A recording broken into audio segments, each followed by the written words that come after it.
feel like this is a universal experience because loads of people relate to this for some reason. You know when you're walking outside and someone in front of you waves at you?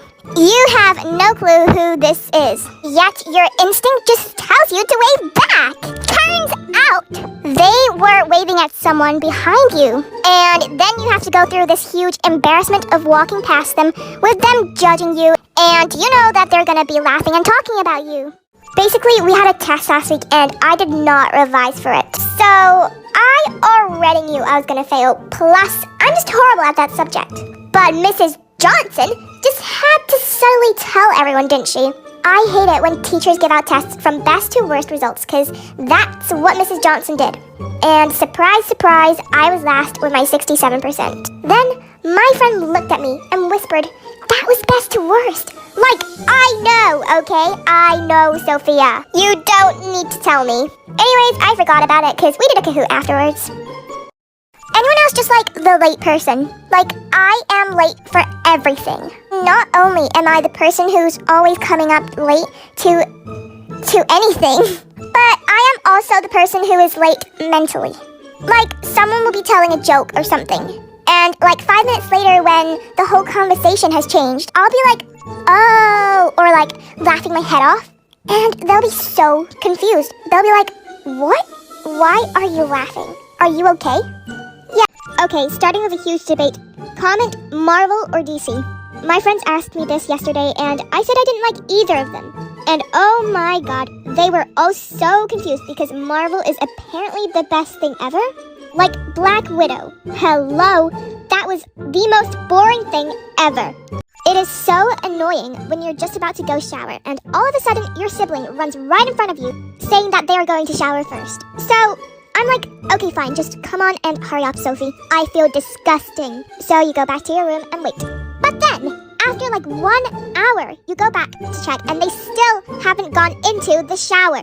Honestly, I could have been done showering in that time, and at this point, I literally don't care. I just get my stuff and go to the bathroom. But surprise, surprise, she's already in and locked the door. How annoying could siblings be?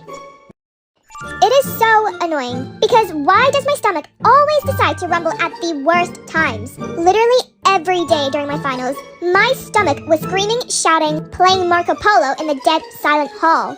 Like, why are you growling like a furry? Stop it! And even after drinking gallons of water and squeezing my stomach to stop it making noise, it still doesn't. And then, of course, the examiner comes up to me, glares at me whilst everyone else is staring too. Most embarrassing experience ever. Honestly, did school even exist during COVID?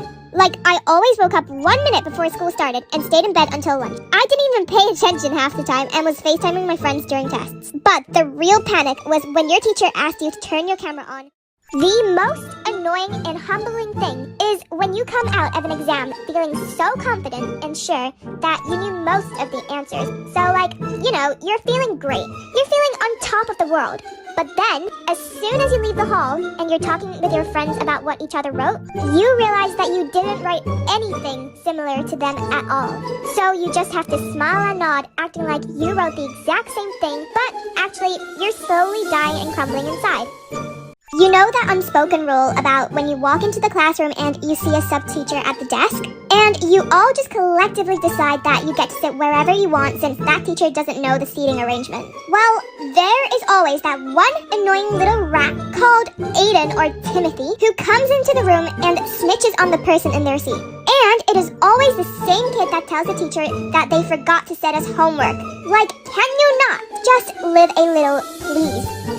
It is so annoying when you're just talking to your friend about something actually related to something in class, and your teacher just comes up to you staring and says petty stuff like, "I'll wait." Like, okay, thanks, I guess. That would be great, to be honest. Or, oh my god, when they pull out the, "Keep talking, it's fine, you don't have to listen to my lesson. Nobody's stopping you from leaving my class." Literally stop. Firstly, the law is stopping me from leaving the class. Secondly, I would listen if you weren't reading off the board the whole time just because you don't understand the topic too. Either learn and understand the stuff you're teaching, or stop complaining.